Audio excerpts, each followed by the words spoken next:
Hello प्यारे दोस्तों, आज हम शिक्षा निदेशालय राष्ट्रीय राजधानी क्षेत्र दिल्ली द्वारा जारी की गई वर्कशीट नंबर 46 का अध्ययन करने जा रहे हैं। विषय विज्ञान है, क्लास 10th है। पिछली वर्कशीट में हमने आवर्त सारणी के बारे में पढ़ा था। उसमें हमने मेंडलीव की आवर्त सारणी, न्यूलैंड अष्टक नियम और डोबेराइन का त्रिक नियम ये पढ़ा था। आज हम कंप्लीट संपूर्ण आवर्त सारणी किसने तैयार की और कैसे की उसके बारे में पढ़ेंगे। जो कंप्लीट आवर्त सारणी है उसे आधुनिक आवर्त सारणी कहते हैं।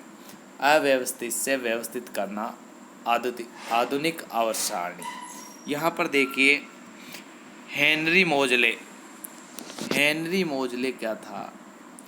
यहाँ आधुनिक आवर्त सारणी को कंप्लीट तैयार करने वाला वैज्ञानिक था। देखिए दोस्तों, हेनरी मोजले के बारे में हम कुछ पढ़ लेते हैं। देखिए, वैज्ञानिकों के पूर्व अनुमानानुसार तत्वों के गुणधर्म उनके परमाणु द्रव्यमान का आवर्त फलन होते हैं। इस अनुमान के आधार पर मेंडलीव ने तब तक के ज्ञात 63 तत्वों को आवर्त सारणी में संयोजित किया। मेंडलीव की आवर्त सारणी में कुछ तत्व व रासायनिकों की स्थिति को स्पष्ट नहीं किया गया था। तदनुसार इस आवर्त सारणी में परिवर्तन किया गया। सन 1913 में हेनरी मोजले ने इन त्रुटियों का समाधान किया और आधुनिक आवर्त सारणी का निर्माण किया।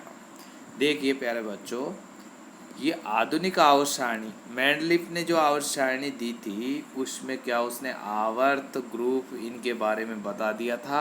और मेंडलीव ने जब आवर्त सारणी का अध्ययन शुरू किया था तो 63 तत्व थे। उसके बाद में इसने आवर्त के बारे में बता दिया था और समूह के बारे में बता दिया था मेंडलीव ने। पर कुछ कमियां रह गई थी, उन त्रुटियों को दूर करके हेनरी मोजले ने कंप्लीट आधुनिक आवर्त सारणी का निर्माण किया। हेनरी मोजले, तो आधुनिक आवर्त सारणी के जनक कौन है? हेनरी मोजले।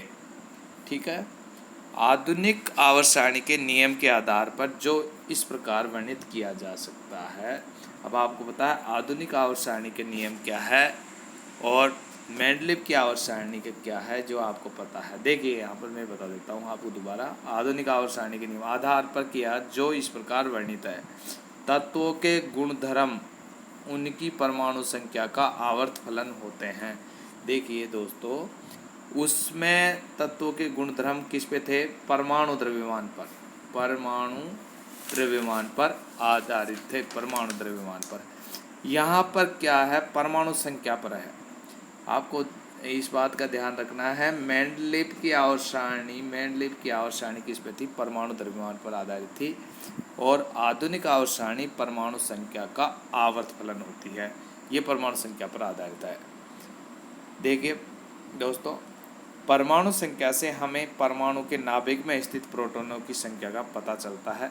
आपको पता है एक तो परमाणु संख्या होती है, एक परमाणु द्रव्यमान होती है। तो परमाणु संख्या आपको पता है प्रोटॉन की संख्या, इलेक्ट्रॉन की संख्या और परमाणु संख्या एक ही चीज़ होती है। तो यहाँ पर जितने प्रोटॉन हो गए उसकी परमाणु संख्या उतनी ही होगी। जितने प्रोटॉन हो गए उतनी ही उसकी परमाणु संख्या होगी। दोस्तों अब हम आगे बढ़ते हैं। देखिए यहाँ पर परमाणु संख्या से हमें परमाणु के नाभिक में स्थित प्रोटॉनों की संख्या का पता चलता है। एक तत्व से दूसरे तत्व तक बढ़ने पर इस संख्या में एक की बढ़ोतरी होती है। आपको पता है एक तत्व से दूसरे तत्व तक बढ़ने में इस संख्या में एक की बढ़ोतरी होती है। तत्वों की उनकी परमाणु संख्या, देखो यहाँ पर तत्वों को उनकी परमाणु संख्या Z के आरोही क्रम में व्यवस्थित। आरोही का मतलब जानते हो? बढ़ते क्रम में व्यवस्थित करने पर जो वर्गीकरण प्राप्त होता है उसे आधुनिक आवर्त सारणी कहते हैं। देखो दोस्तों, यहाँ पर मेंडलीव की आवर्त सारणी में क्या था? परमाणु द्रव्यमान पर। किस पे? परमाणु द्रव्यमान के बढ़ते क्रम पे था। इसमें यहाँ पर परमाणु संख्या के आरोही यानी बढ़ते क्रम में व्यवस्थित करने पर जो वर्गीकरण प्राप्त हुआ और जो वर्गीकरण प्राप्त होता है उसे आधुनिक आवर्त सारणी कहा जाता है। अब देखिए यहाँ पर एक और आपके पास में परिभाषा निकल के आ रही है दोस्तों। तत्व जिनकी परमाणु संख्या समान परंतु परमाणु द्रव्यमान भिन्न होता है उन्हें क्या कहते हैं? उन्हें हम समस्थानिक कहते हैं। क्या कहते हैं? समस्थानिक। प्यारे दोस्तों ये बहुत ही इंपॉर्टेंट क्वेश्चन है। उन्हें क्या कहते हैं? समस्थानिक कहते हैं। अब देखिए हम आगे बढ़ते हैं। इसमें समस्थानिक की परिभाषा आपको पता चल गई कि क्या होता है। वे तत्व है जिनकी परमाणु संख्या तो समान होती है परंतु परमाणु द्रव्यमान भिन्न होता है, उन्हें क्या कहते हैं? समस्थानिक कहते हैं।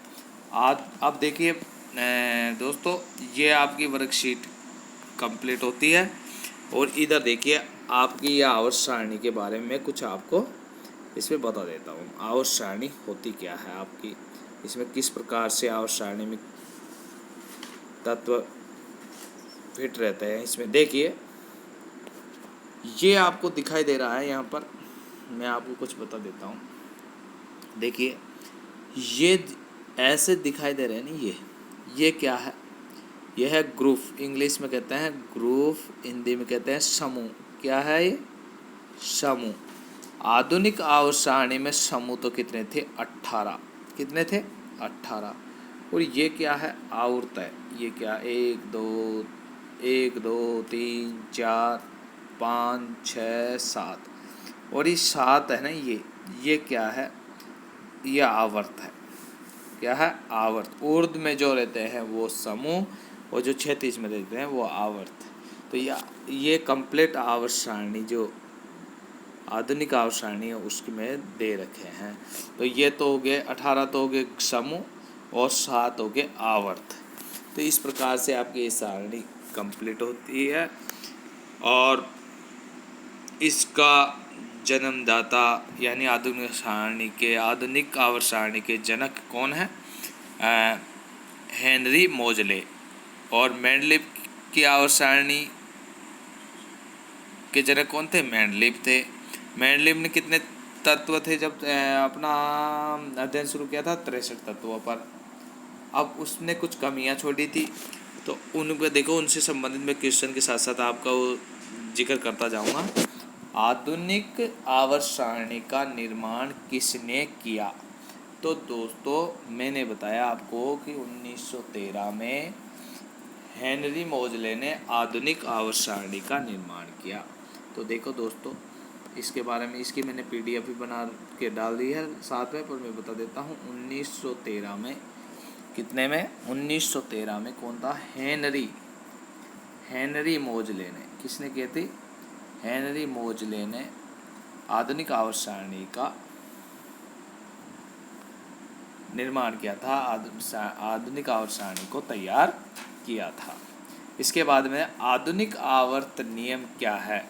अब देखिए दोस्तों आधुनिक आवर्त नियम क्या है? इसमें क्या है? तत्वों के गुणधर्म उनकी परमाणु संख्या का आवर्त फलन होते हैं। यानी कि इसमें क्या था? तत्वों के गुणधर्म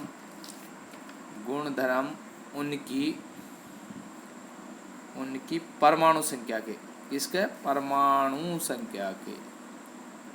मेंडलीव में क्या था? परमाणु द्रव्यमान था। यहाँ पर परमाणु संख्या के आवर्त फलन होते हैं। क्या होते हैं? आवर्त फलन होते हैं। ओके दोस्तों, ये दूसरा क्वेश्चन कंप्लीट हुआ। तीसरा क्वेश्चन है मेंडलीव की आवर्त सारणी की 3 त्रुटियों का समाधान आधुनिक आवर्त सारणी में किया गया। एक तो था हाइड्रोजन को एक निश्चित स्थान नहीं दे पाए थे। दूसरा था समस्थानिकों को। देखो यहाँ पर मैं लिख देता हूँ थोड़ा थोड़ा आपके लिए। पहला था हाइड्रोजन का स्थान फिक्स नहीं कर पाए। दूसरा था समस्थानिकों को फिक्स नहीं कर पाए। और तीसरा था कि एक तत्व और से दूसरे तत्व के मध्य कितने तत्व आएंगे ये फिक्स नहीं कर पाई। ये तीनों इसकी कमी थी बैंड लिप की। तो इसको किसने दूर किया? आधुनिक आवर्त सारणी में हेनरी मोजले ने दूर किया। अब देखो इन तीनों की मैं आपको यहाँ पर आंसर, ये आपके तीनों क्वेश्चनों के PDF के आंसर है, PDF बना रखी है मैंने, उसमें मैं आपको बता देता हूँ। इसके आंसर देखिए आप, देखो प्यारे दोस्तों, एक मिनट में उससे बता देता हूँ आपको। ये देखिए, देखो ये आपके क्वेश्चन, देखो यहाँ पर आधुनिक आवर्त सारणी का निर्माण किसने किया? आधुनिक आवर्त सारणी नियम क्या है? देखिए यहाँ पर प्यारे दोस्तों कि यहाँ पर ये दे रखा है, आधुनिक आवर्त सारणी का निर्माण किसने किया, आधुनिक आवर्त नियम क्या है। तो यहाँ पर 1913 में हेनरी मोजले ने किया। इस प्रकार वर्णित किया जा सकता है, अब इस तत्व के गुणधर्म उनकी परमाणु संख्या के आवर्त फलन होते हैं। तो ये इन दोनों क्वेश्चनों के आंसर कंप्लीट होते हैं। इसके बाद में बच्चों हम आगे बढ़ते हैं। देखिए ये थर्ड क्वेश्चन आपका ये आ गया कि मेंडलीव की आवर्त सारणी की 3 त्रुटियों का समाधान आधुनिक आवर्त सारणी में किया गया। तो देखो प्यारे बच्चों, मैं आपको बता देता हूँ यहाँ पर, इसमें देखो ये आपका थर्ड क्वेश्चन है। इसमें देखिए आप कि ये देखिए आपको यहाँ पर दिखाई दे रहा है, मेंडलीव ने अपनी आवर्त सारणी में हाइड्रोजन की सही स्थिति पर पता नहीं लगा सके। यदि एक तो सही स्थिति का पता नहीं लगा पाए थे। दूसरा, यदि परमाणु संख्या को आधार माना जाए तो एक ही तत्व के समस्थानिक को अलग अलग स्थानों पर रखा जाएगा, जिससे आवर्त सारणी अव्यवस्थित होगी। थर्ड क्वेश्चन है, एक ऑप्शन है इसका, एक ही तत्व से दूसरे तत्व तक बढ़ने में भी परमाणु द्रव्यमान नियमित से नहीं बढ़ता। तो ये तीनों इसकी कमियां थी जो आधुनिक आवर्त सारणी में इन्हें पूरा किया। इस प्रकार से आपके 3 क्वेश्चन कंप्लीट होते हैं। चौथा क्वेश्चन है आपका, आधुनिक आवर्त सारणी में समस्थानिकों की स्थिति। अब देखिए ये आपका चौथा क्वेश्चन है। कौन सा है? चौथा क्वेश्चन है। इसमें देखिए बच्चों आपको, इसमें आपके क्वेश्चन है, चौथा क्वेश्चन है, आधुनिक आवर्त सारणी में समस्थानिकों की स्थिति। तो आधुनिक आवर्त सारणी में समस्थानिक के एक ही स्थान पर रखे गए, क्योंकि समस्थानिकों की परमाणु संख्या एक ही होती है, तो उनको एक ही स्थान पर रखा गया। यह आधुनिक आवर्त सारणी में इन्होंने किया, जो बहुत ही अच्छा रहा। इसके बाद में देखिए यहाँ कोबाल्ट और निकेल के स्थान कैसे निर्धारित किए गए। तो कोबाल्ट, आधुनिक आवर्त सारणी में कोबाल्ट का स्थान निकेल से पहले आ गया था, क्योंकि कोबाल्ट की परमाणु संख्या 27 और निकेल की 28 थी। इस प्रकार से प्यारे बच्चों आपकी ये वर्कशीट कंप्लीट होती है। यदि फिर भी कोई डाउट रह जाती है तो आप मेरे से अपनी डाउट क्लियर कर सकते हो।